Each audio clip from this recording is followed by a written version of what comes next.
Hey, what's up, guys? Welcome back to the fourth episode of the Lads Podcast. I got Adam with me, What's going on, everyone? and we got Shawn. What's up? Now we have an exciting episode. A lot of things to talk about. Main thing is the Super Bowl. We're just gonna dive right into it. Hopefully, watch through the end. We're glad you guys came back for the fourth episode. We've really enjoyed making these, and we hope you guys like to watch them too. So, Adam, first takes on the Super Bowl. Well, first I predicted the Chiefs to win, so seeing them lose is a little demoralizing. But more than anything, it was just kind of a dead game. The Bucks dominated them. It was kind of a boring game. It's never fun to watch. The biggest game, you're like, and I get it, it's football. They got played better, but I was looking for a little more excitement. But I think the Chiefs' offensive line let them down, and it was just they got dominated. They didn't look good, and the Bucks defense played great. They got outplayed. Shawn, what do you think? My prediction happened. I had a 21-point spread, and that happened. And thank you, Buccaneers. You made me win a bet for $25. Thank you, Bucks. You made me win. Thank God you win. Mahomes did not deserve to win his second title. Brady deserved it more. He's the GOAT. You don't poke the GOAT. Tyrann Mathieu, you don't poke the GOAT. The GOAT is unstoppable. And Chiefs, better luck next year. Bye. Shawn, I'm just sorry. I can't take you seriously. You're in full Jet stuff talking about how Tom Brady's the GOAT and you're praising him. Now, my main takeaway is for context, I'm the man who lost the bet. Now I have a few things to say about the Super Bowl. One, if it wasn't for injuries, this game's a completely different game. Mahomes has turf toe. It was absolutely he couldn't do it. Like, even though he made these sick throws, he couldn't move. Also, their entire offensive line was hurt. It looked like me and Adam out there just trying to block 300-pound guys. It was just ridiculous. And also, refs. I don't know what the heck was going on. Those are some horrible calls. No, there weren't. There weren't. They were not horrible calls. You could talk about that on your segment, Shawn. But those are some pretty awful calls. Yeah, add on to that, I think the offensive line was like a big letdown, but the Chiefs receivers didn't play well. Kelsey had a bad drop in the second quarter, but the second quarter officiating, I think, was a little too like I saw a thing that the amount of penalties called in the first half was the most ever in a Super Bowl, and that just shouldn't happen. And a few calls I think were good, some good blatant holds, but otherwise, let them play. It's a Super Bowl, we don't need these little ticky-tacky, little push-off calls. I didn't like those calls, but I ultimately think that didn't affect the ultimate outcome of the game because, the Bucs just really outplayed them, but early that was a little frustrating. Yeah, no, I agree. The Chiefs did not deserve to win that game. But I say with no injuries, that game's a completely different. Yeah, it's a different story for sure. And everybody was giving up on the Buccaneers. Everybody had the Chiefs. No one gave up on the Buccaneers. I can guarantee you. CBS, except Nate Burleson, went for the Bucs. Everyone else went for the Chiefs. The Chiefs were favorites, Shawn, obviously, but no one counted. The Bucs are a stacked team. No one said the Bucs have a 0% chance of winning. With the Chiefs being a little unhealthy, the Bucs, the Bucs team is crazy loaded with talent, and we saw it. They put it together, and deservedly so. They won this game. Yeah, I mean, and now Mahomes has to get surgery, which is a little tough for him and the Chiefs in the future. But I think the Chiefs will be all right, and they'll be back. Yeah, turf toe is a rough thing to come back from, but he'll probably be all right. So, yeah, moving on to some NFL free agent rumors. We see a few things happening. One, that the Jets interested in a few people, and now Russell Wilson expressing some frustration with the Seahawks front office. Shawn, what do you think? Jets, please get the tick-tocking dancing machine. If you draft a rookie or you get Deshaun Watson, please add Juju Smith, Will Fuller, Allen Robinson. You'll have a dual threat duo if you get Watson or a rookie.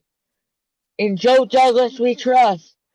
Russell Wilson, if you get traded, go to the Dolphins, and with Watson, if he comes, with the Patriots getting a rookie, the Bills with Josh Allen, and the Dolphins with Russell Wilson, the AFC East will be the best division by far next year. Yeah, I touch on it as a Jets fan also. I think, it's a little unrealistic to sign those guys. And I honestly don't only want Juju unless he's their last option because I don't think he's a pure number one. He's our top free agent, I heard. Yeah, but he's got, I like Crowder in the slot, and I don't think Juju's as good outside. I almost rather Fuller. And then to add quickly onto Russell Wilson, I think it's just frustration a little bit from him and the Seahawks. It seems like every year they're 11-5, 10-6, 12-4, and they make it to the wild card divisional NFC Championship and lose. It seems like they can never get over the hump. And I think that's just frustrating him a little bit. And now he's kind of releasing this frustration because you have a team like the Bucs coming out of nowhere and winning a Super Bowl. So I think it's just frustration, kind of like the Aaron Rodgers Packers situation. That'll boil down and be ultimately all right. Yeah, so I agree with you, Adam. There's a few things I have to say. One is if I'm the Jets, I'm doing everything in my power to get Deshaun Watson and Allen Robinson. Allen Robinson's an elite wide receiver, and Deshaun Watson, top 5 quarterback in the league. I'm also trying to. Well, you got to fix the coaching, but that's already being done. And about the Seahawks, I think Pete Carroll's an idiot. I think they have the worst defense. I think they have bad coaching. I think they have the worst. They have the worst defense in the end. It's just pathetic watching them try to play defense. They got Jamal Adams, the bad dude. It's all up to Russell Wilson to basically shoot out every team. He's not going to get any defensive help. He has to just nonstop score. So obviously, you're going to get a little frustration from that part, especially if you're starting to sour on your coach, which I feel is if you really love your coach, you wouldn't be making these remarks. Yeah, I agree. I think Pete Carroll's a little overlooked, and that defense struggles. They're top heavy, but they struggle.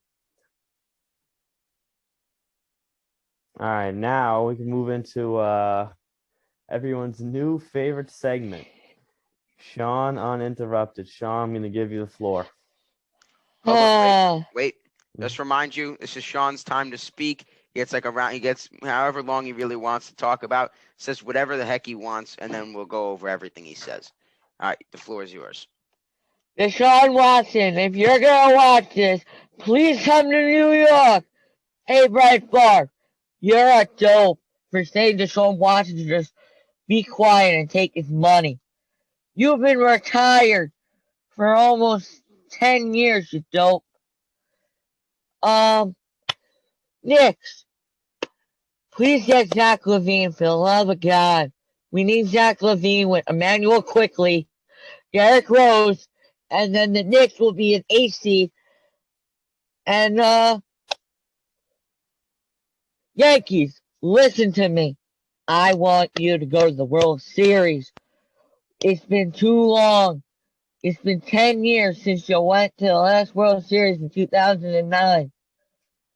Rangers, listen to me. Stop losing.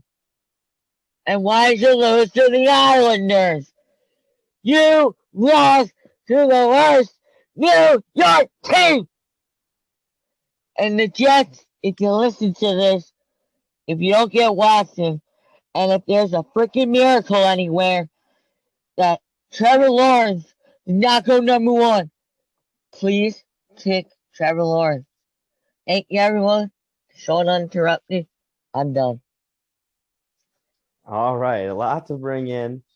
More on Deshaun Watson, Shawn, big Deshaun Watson guy. I think we've spoken almost every week now. It's, really hard to tell. They say they're not giving it away, but it seems like he doesn't want to play, so it could get even worse. I think eventually he actually will. You might pull a Le'Veon Bell, I'm hearing. Yeah, so I think eventually you're going to have to go because it seems like he won't play. You can take the next topic, Anthony. Or if you want to add anything, Anthony. No, Adam said it all with the Deshaun Watson. So I'm gonna go to what you said about the Rangers. It must suck to be a Rangers fan and lose to the Islanders because they're like your little cousin. No, they're not. Yeah, you just lost. They're our brother. They're more of a little cousin. No one really likes the Islanders. But that must suck like losing. Yeah, and then to go on with the Yankees, I think hard to tell a whole season ahead, but Yankees seems like similar to like I said, the Seahawks. They can't get over the hump. Seems like they're always at 1 or 2 games short. So hopefully some smaller additions, some nice trades this year. Keeping healthy, I think, is the biggest thing they're gonna have to do, and the Yankees will be all right this year. Yeah, well, it's kind of a tough. It's gonna be a tough ask to win a World Series, Sean, because this brings us into our next topic. Trevor Bauer to the Dodgers. Trevor Bauer. I'm gonna say something. I want to say something. Say it, Sean. Trevor Bauer, you're a snake. You're a snake. Why would you do that to the Mets, you snake? You're gonna go down a funny hole.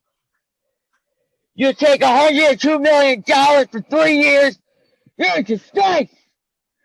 Why would you do this to the Mets, you snake? Sean, I think I'm taking the opposite approach. I'm so happy that man did not sign with us. He is not worth that much money at all. It's a blessing. No, but why would he frickin' put Mets memorabilia on his website? He tweeted out that they made a mistake or something. I don't know. He's a weird. He's a weird. I very think eccentric. Part of Trevor Bauer's image, he's kind of a troll on social media, likes to do that stuff. And once again, though, the reporting on the situation is terrible, saying that he was a Met and then he wasn't. But I think, like Anthony said, this is like the biggest contract in the league, I think, for the next few years. Which is ridiculous. Behind Garrett Cole's money. No, he has more. He's getting more years because the way he structured it, he's going to get about 40 to 45 million for the first years. Most very likely top heavy.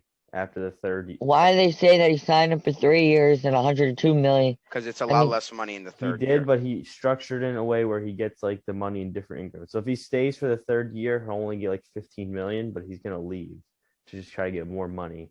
But I think for the Dodgers said the rich keep getting richer. They add a top 10 pitcher in the league who is just gonna build on that rotation that's already very good, and immediately I think Dodgers easily go to the number 1 contender by a lot, in my opinion. I mean, they just added. Granted, it's 60 games, but they just added the Cy Young winner to a team that should have already won the World Series. They're gonna win. They won, but they're gonna probably they were favorites to win it this year. So that team's gonna be absolutely ridiculous. So yeah. Sean, what do you think? I think Trevor Bauer was so good last year because it was only 60 games. But I can't wait to see the guy crumble under pressure. Crumble. I think, he may not be as good as that, crazy season he posted this year, but, to say that he's going to crumble and stuff, I don't know about that. He's a good pitcher. He's going to do well for at least a year or two more. I mean, you're going to see it in spring training. I think he'll be fine in spring training. Maybe in the real games, but I think it'll be all right. And the Dodgers will continue to dominate. Yeah. Adding on with the MLB now. The MLB, some new rules are talked about. A terrible decision. They're getting rid of the universal DH. 7-inning doubleheaders will be back, and the playoffs will not be expanded, which is good. Anthony, what are your reactions? Well, wait, hold on. Yeah, so I think as a dub in the no expanded playoffs. I think the extended playoffs was actually horrible. It's just I understand it was because of COVID and all that, but now if they were to do it this year, just a money hungry move by all organized, the MLB, NHL, if they all happen to do it, that'd be pretty tragic. The no DH. At the beginning of the offseason, I really wanted a DH for the Mets, but they didn't get They didn't really get anyone. So it's not the worst thing in the world. There are rumors, very, very vague rumors, that they're interested in Justin Turner. Now, once again, it's very vague. It's not like anything substantial, but I could see that for JD Davis to get Justin Turner. That'd be a nice addition. And the 7-inning doubleheaders, horrible, but I guess they have to do it for scheduling. It's just terrible. I don't know why. Did you say that they're doing the extra innings rule with the man on second? Yeah, run on second. Yep, they brought it back. Yeah, that makes me want to slam my head through a wall. Rob Manfred sucks. I hope you have leg spasms. You suck. All right, Sean, what do you think about it? Rob Manfred, you're the worst commissioner of all time. Roger Goodell is better than you. or Adam Silver's better than you, Rob Manfred. I feel like Rob Manfred is the worst MLB commissioner on this earth. Rob Manfred, if you're watching this, get a heart attack and go to heaven, because you're the worst commissioner on this planet. Never heard that one. Get a heart attack. I And don't go know to about heaven. that one. That's a little That's You hard. ruined extra innings by putting a player on second base Yeah. and making that an easy 2-run home run. What are you doing? Okay. I That's think- cool. That's cool. That's cool. I we got think we that got to that's regroup. that's a little aggressive, Sean, to say, because that's harsh. But speaking on that, so I think the universal DH is something that they should be in the MLB. It's just silly to have pitchers, especially who get hurt while hitting. If Jacob deGrom is out there pitching 7 innings, a great game, he goes up in the 8th and gets hurt, gets hit by a pitch and gets pulled. It's just so stupid, in my opinion. It is cool to see some pitchers who can hit well and hit home runs and stuff, but Like I think Bartolo it's just Colon. silly. But yeah, I don't know. I don't agree with it. And I like like Anthony said, the shortened playoffs and the doubleheader. Just that's what they're gonna do. Yeah. So with that being said, our final subject, let's talk about the NBA. There hasn't been a whole lot of stuff going on. But the Knicks got Derrick Rose back. It's a little nice. I'm sad though that he's going to an absolute garbage team. Like I He's would like not going to an absolute garbage team. he's going to an absolute garbage team. Your second You're best, 11-15, you dope. your second best player is Austin Rivers. Shut up. I heard Austin Rivers might be shipped out, so Yeah. Your Well- future's RJ Barrett. I could shoot better than no. Our future's Obi Toppin and Emmanuel Quickly. He's the steal in the draft. He's the best player on the Knicks. He's You playing on the Celtics Knicks. fans could go to heaven and find someone else to play. Because the Celtics fans Your are a future, bunch of sore losers. I'm a sore loot, bro. We're like, You cheaters! You cheaters! How did we cheat, Sean? How did we cheat? Tell me. Explain to me explain to me how they cheated. You got Kevin Garnett, so you cheated by giving the big ticket and winning that 08 championship, you cheaters. Oh wow, that's crazy. Sean, well, let's go back. To revert the conversation to Derrick Rose as a Knicks fan, I think it's a good move. He's a good player. Like Anthony said, to cap it all off, I think Derrick Rose, getting a championship, getting some good minutes like the Clippers or Lakers or something would have been cool to see. But it's a good move for the Knicks. Who I You would want like to probably say go back with Thibodeau. are That's not why. a garbage team. Mid he to was bad not. team. I don't know about garbage, but I do agree it's a little sad to see him go to a situation where he's probably not going to win. But Yeah. I mean, Knicks That's, have a ridiculous defense. It's all the coaching though. yeah, it's an interesting move. And also, another thing with the NBA that's been a little frustrating is the COVID protocols.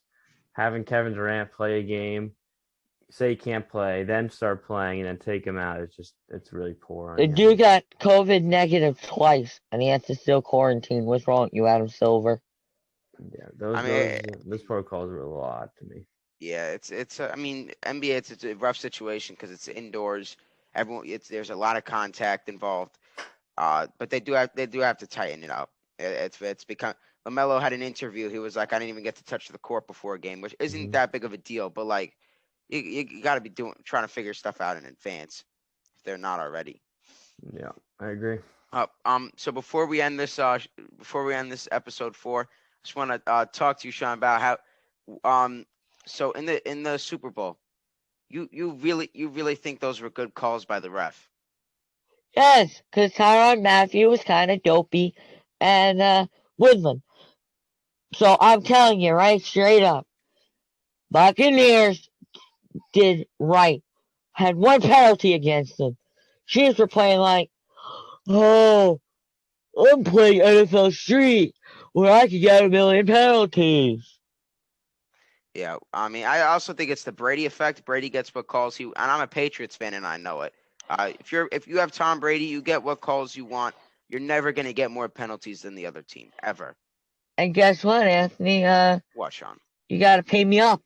I do have to pay you, and I'm gonna throw that money at you. I'm gonna throw it at you. Well, soon, and we'll catch you guys in episode 5. Yes, sir. See ya, people.